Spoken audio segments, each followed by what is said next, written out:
Hey everybody, this is Mark Rollins from the Geek Church, and today we're doing 2 more reviews of LEGO Technic products. We had so much fun doing the review of our Sphero versus LEGO. Yeah, click on the link in the description if you missed that one, because honestly, it's got an awesome ending, man. You just got to see that. So here's the deal. We thought we could do some more deals with LEGO and see if we can't get some more products to review, and maybe we could even start a separate review altogether called Lego Corner or something like that. I don't know. It's a work in progress. But and honestly, I haven't contacted Lego yet. So honestly, let's just get to the products, okay? Anyway, I'm gonna start with this product here. This is just Technic set. Once again, I'll just use the number 42119. So what is this? No, sometimes they have like a formal name. What is this formal name? Monster Jam Max D. And here it is. Yeah, I already assembled it. I could do an unboxing, but it's like, oh, if you don't know what's in the box already, well, you should probably read the instructions because they usually have a piece ordering system. This guy I got for like 20 bucks at Walmart. Seriously. I could probably get it for maybe a little bit higher on the Lego site, or maybe a little bit cheaper, who knows. And there's not really much to say about this Monster Jam thing. As usual, it's made of Technic pieces. I think I talked about Technic last time. It shuns away from traditional Lego blocky or flat plate pieces and goes for more of these kind of beam sort of things. You can see kind of this as a typical Lego beam, and some of them come in weird angles and some of them come in these weird forms that, hey, I don't even know how to describe. And they have these little things called connectors that they can now clip together, so it's a lot of fun. There isn't really much to say about this. Some LEGO Technic sets can come with like a working motor or steering mechanisms or something like the other one that we're going to discuss today. This one is pretty simple. You can't really steer it, but you can do this. See it again? Okay, it's got a little motor in here that basically, if you connect to the right axle, that's what they call this piece, and just give it a little crank. There you go. We could apply this to pretty much any other set you want to build, which is always good. And you can pretty much apply these pieces to, oh my gosh. Man, all right, I just want to, every time I see Lego like this stuff, I just want to build. And I don't know if I can really get a chance to do that because honestly, there's only so many hours in a day. Anyway, so this Monster Jam kit, check it out if you want to get that. We're gonna change gears now and go to our Jeep kit. What is this? This is just like, what does that say? Jeep Wrangler. And this is LEGO Technic set 42122. And here it is, already assembled. Woohoo! Look at that sucker. That is a Jeep.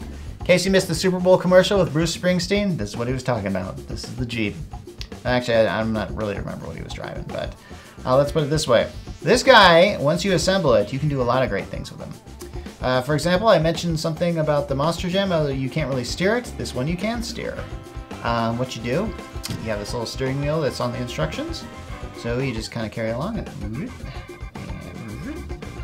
and yeah, steering the sucker. All right, unfortunately, unlike the last one that we did in our Sphero versus Lego review, doesn't come with a motor or anything. I mean, I could probably put a motor in this. Should I put a motor in this? Well, that could get complicated, so I don't know. Other things it might have, you might notice that as it's going along, it has quite a bit of suspension. I'm gonna see if this translates. See how that does that? See how it kind of rocks back and forth? Get a good front view, side view, back view, other side view. And it's because it has these shock absorbent pieces in here that can do that. See? Check it out. Oh yeah, just in case you didn't believe me on the steering. Hey, can you do that? Well, let's see what else this has. How about an opening hood? And 2 opening doors. Not bad at all. Oh, it's got a spare tire. Because you never know when you might need them. You know, because it's not like you put air in these things. This guy I managed to get at a hobby store for about 50 bucks. And maybe $54.99, and you can probably find it on the Lego site for about this price. Yeah, I just suddenly realized, you know what? If you're gonna put the steering wheel here, could you put it on the spare tire and you could have just steered? Okay, maybe I shouldn't tell the Lego people how to do their job, but I have written 3 books on Lego, 4 if you count that one on the off-brand of Lego. So maybe there's something there. We're trying to have a partnership here, so I'm going to say nice things about Lego.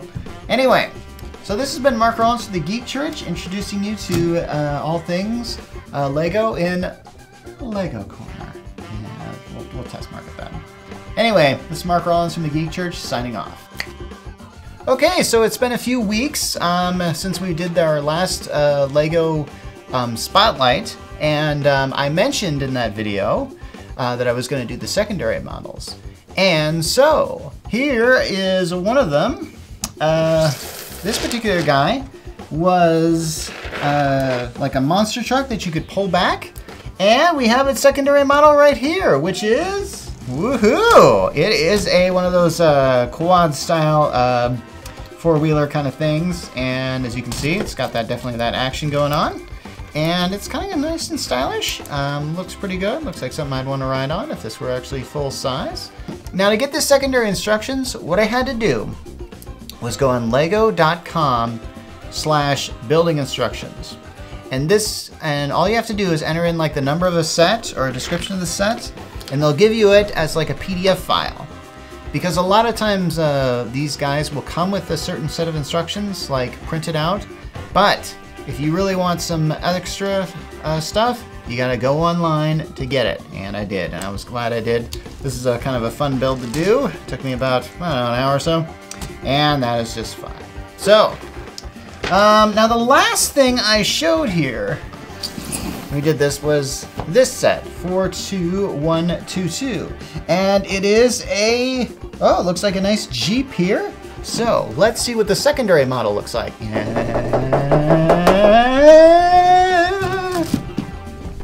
It's a Jeep. Yeah, I couldn't find a secondary model for this. Apparently Lego didn't have one, and it seems like, no offense, if you get these Lego things, they'll often have like one on the thing that's like the main build, and then if you go in the back of the box, they'll usually show other things you can build with. They went all in with the Jeep here. They went all in with Jeep. They said Jeep, and that's it. Now, is there alternative builds of this? Of course there are. It's Lego. You can do anything you want with it. What's funny was that it didn't have one. I just think that's just strange that this just did not have one. So hey, here's a Jeep, and that's all it can be. No, just kidding. Okay. It's Lego. You can do anything you want with it. And hey, you're limited by your own imagination, and unfortunately I didn't really have the time to really do this week. So I decided to look at another set we've looked at before. This particular set, 42095, we did when we did the Sphero review. Remember the Sphero versus Lego review? Oh man, I know I do. That was one of our best reviews ever. And so I had to look at this guy. Now it normally comes in this kind of thing with this thing. But there's also an alternative view with this thing. Kind of more of a racing streamline. All right, moment of truth. Hey! All right, is it in the shot, Peter? Okay, great. Okay. All right, as you can see, bit of a racing kind of thing. Oh, let's see.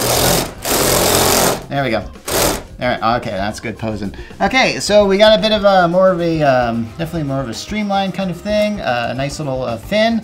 You'll notice these things lift up and down very easily. And honestly, okay, just to let you know, I think I know why they designed it this way. Here's the thing, when you're dealing with the Lego Technic, you got this motor here. In this case, two motors. These two right here. And then we got this battery here. Now this battery takes like 6 AA's. Changing that out in a model is often very hard because you have to almost take apart the entire model just to remove these little flap covers here. And honestly, I'm not even gonna do it because it's such a pain. So they designed it so this can just lift out and just take out the battery pack, change the batteries, put it back in, call it good. I think that's good engineering on their part.